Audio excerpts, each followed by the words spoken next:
I'd like to say good afternoon to my brothers and sisters here at the Israel of God in Chicago. Good afternoon, Brother Andrew. Good afternoon. It's a blessing to stand before you today.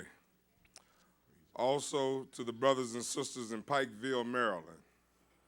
Good afternoon. Good afternoon, Brother Andrew. Good afternoon. Jamaica, New York. Good afternoon, Brother Andrew. Good afternoon. El Paso, Texas. Good afternoon, Brother Andrew. Good afternoon. Cypress, Texas. Good afternoon. Tempe, Arizona. Greetings, Brother Andrew. Good afternoon. Tupelo, Mississippi. Good afternoon, Brother Andrew. Good afternoon. San Dumas, California. Good afternoon, Brother Andrew. Good afternoon. Madison, Wisconsin. Good afternoon, Brother Andrew. Good afternoon. Gainesville, Alabama. After 4.5 miles. All right, good afternoon. Springfield, Illinois. Good afternoon, Brother Andrew. Good afternoon. Palm Bay, Florida. Good afternoon, Brother Andrew. Phoenix, Arizona. Good afternoon, Brother Andrew. Good afternoon. And Smyrna, Georgia. Good afternoon, Brother Andrew. Good afternoon. Did we miss anyone? I-90 and Anchorage, Alaska. All right, Anchorage, Alaska. Good afternoon. Anyone else? No. Good afternoon. Happy Sabbath, Brother Andrew. Happy Sabbath to you also. Did we miss anyone else? Daleville, Alabama. Dalesville, Alabama. Good afternoon. Anyone else? All right, if not, I'd like to say good afternoon to all of you who are viewing with us via the internet. Good afternoon, and it's a blessing to have you with us. Today, we're going to conclude our series on Black History as Told by the Prophets with Part 6, When We Were Kings. The world, as well as we ourselves as a people, are unaware of the extent and the richness of our history.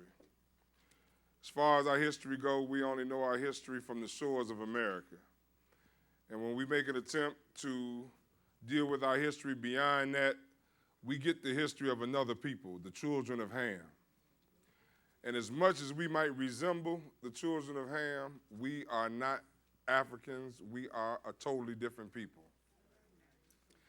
And whenever the world do speak of our true history, they give credit to another people, the children of Esau. And we are left still strangers and homeless, not knowing who we are. But today, we're going to change all that. We're going to take a look at humanity from its beginning, and we're going to find out where we come into the picture at. And once we see where we come into the picture at, we're going to track our history from that point down to this present day. I have a little diagram up here on the board, and it begins with the beginning of humanity. Adam is the first man created by God. And Adam and Eve bore Cain, Abel, and Seth. Cain killed Abel, and God disinherited Cain. So therefore, humanity continued on through Adam and Eve's son Seth.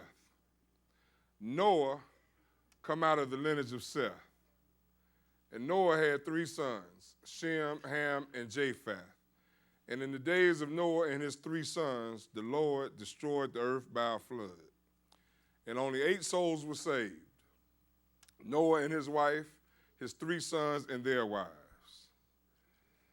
And out of Ham, one of Noah's sons, you get the people that the world referred to as Africans. Out of Japheth, you get the people that the world referred to as Gentiles or white folks. Neither one of us come out of one of them. The only son left is Shem. Out of Shem, you get Abram, who the Lord changed his name to Abraham. And Abraham was referred to as the Hebrew. It's not that he is a Hebrew. He was referred to as a Hebrew because Hebrew only means wanderer. Abraham was born in the land of Ur of the Chaldees, which is present-day Iraq. It's just a little bit north of the Persian Gulf. And the Lord appeared unto Abraham and told him to get out from amongst his family and the land of his nativity, to go into a land that he didn't know nothing about, that he was going to be a stranger in. And that land just so happened to be the land of Ham's oldest son, Canaan. Abraham begat Ishmael and Isaac. Out of Isaac come your Arab people. Out of Ishmael come your Arab people. Isaac has two sons, Esau and Jacob. Out of Esau come the people that the world accept as Jews today, and we are the descendants of Jacob. The Lord changed Jacob's name from Jacob to Israel. Jacob had 12 sons and one daughter, thus the 12 tribes of Israel, who we are the descendants of to this day. So when you come down on our family tree and you get to Jacob and his 12 sons, that's when we come into the picture. But as far as we know, we only know the last 390-something years of our existence. There's never been an attempt made or either knowledge given to us to take us all the way back this far. But we have existed since then, and we are going to show you that because our history is found in the pages of the Bible. And through the words of God and man's recorded history, we are blessed to be able to put some dates to this thing to show you how far back we can go. So we're going to start this lesson off in Genesis, the 25th chapter. Genesis chapter 25. And we're going to start reading at verse 19. Genesis, the 25th chapter, and verse 19. All right, my brother, go ahead. And these are the generations of Isaac, Abraham's son. Abraham begot Isaac, and Isaac was 40 years old when he took Rebekah to wife, the daughter of Bethuel, the Syrian of Padanaram, the sister to Laban the Syrian. And Isaac entreated the Lord for his wife because she was barren. And the Lord was entreated of him. And Rebekah his wife conceived. And the children struggled together within her, and she said, If it be so, why am I thus? And she went to inquire of the Lord. Now here we have a woman who couldn't have children. Her husband went and prayed unto the Lord on her behalf. He opened up her womb and she conceived. And in her mind's eye, she's thinking that if this is a blessing from the Lord, why am I having such a hard time with this pregnancy? Why are these children struggling within me? And this is the answer that the Lord gave her. Continue to read. And the Lord said unto her, 2 nations are in thy womb, and 2 manner of people shall be separated from thy bowels. And the one people shall be stronger than the other people, and the elder shall serve the younger. So when we go back to our family tree right here, this was Isaac praying to the Lord on behalf of his wife Rebekah, and the children that was in her womb was Esau and Jacob. And the Bible tells us that 2 manner of people was in her womb that was going to be separated from her bowels at the birth, and it was going to be 2 separate nations. Even though they are brothers, when they come to fruition, it's going to be 2 individual nations of people that's going to be totally diverse from another. And the one that's born first is going to serve the younger. Go ahead on and read, my brother. And when her days to be delivered were fulfilled, behold, there were twins in her womb. And the first came out red all over like a hairy garment, and they called his name Esau. So Esau is the elder brother. And it had been prophesied before they were even born that the elder was going to serve the younger. So the people that the world accept as Jews is going to have to serve us, because the people that the world accept as Jews is actually our brother. And we are twin brothers, but all twins are not identical. In this case, you have fraternal twins, 2 births from 2 separate eggs, instead of 2 births from 1 egg that was divided in 2. All right, my brother, go ahead.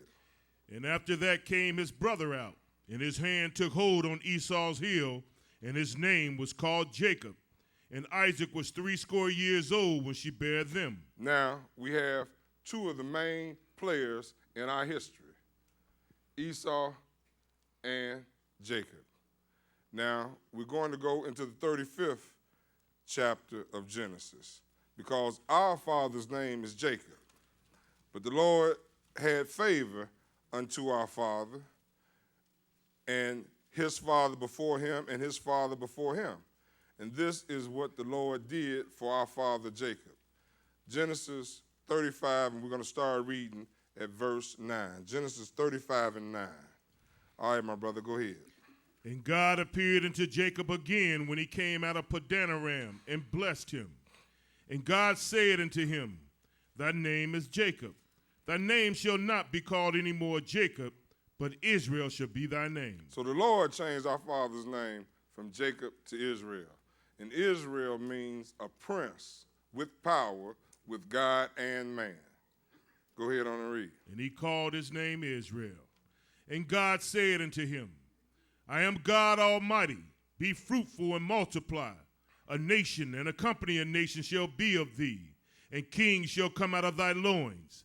And the land which I gave Abraham and Isaac, to thee I will give it, and to thy seed after thee will I give the land. And the land that he gave unto his father Abraham was none other than the land of Canaan, which was Ham's oldest son.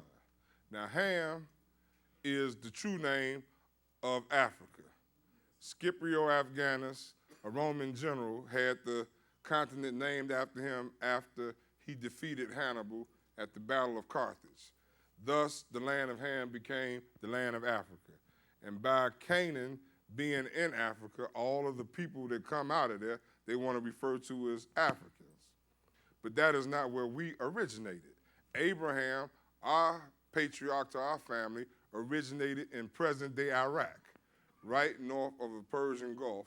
And the Lord called him out of the land of his nativity and gave him the land of Canaan for a possession. Now, Jacob had his first son in the year of 1760 BC. He had his last son in the year 1730 BC. He had 12 sons and he had one daughter in a period of 28 years. So, 2012 is our present year. 1732 BC is the year that Jacob had his last son. You add these two together, that'll give you 3,744 years. 3,744 years ago from this present day, the fathers of the 12 tribes of Israel were in place. So this is how far back our history goes. But we don't know nothing about that. Only thing we know is from the time we arrived on the shores of America as slaves. But now, one of Jacob's sons, which was named Joseph, he was born in 1745 BC. He was sold into slavery by his brothers because his brothers was jealous of him because he was his father's favorite. His brothers sold him to the Midianites. The Midianites, in turn, sold him to the Egyptians in the year 1729 BC. He was 16 years old. He was made ruler in Egypt in 1715 BC at the age of 30 years old. Once again, our present year is 2012. Joseph, one of our forefathers, was made ruler in Egypt in 1715 BC. You add these two together, that give you 3,727 years ago. 3,727 years ago, one of our forefathers rose to the second ruler in the most powerful country on the planet. But we don't know nothing about that as far as our history, because when you hear about this, if you hear about it, it's always attributed to another person. Our brother Esau want to lay claim to this history. This ain't got nothing to do with him.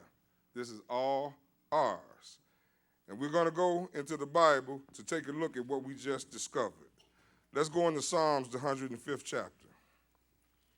Because history will bear out the Bible. And we're going to read about Joseph down in Egypt in the 105th chapter of Psalms. Psalms 105, we're going to start reading at verse 17.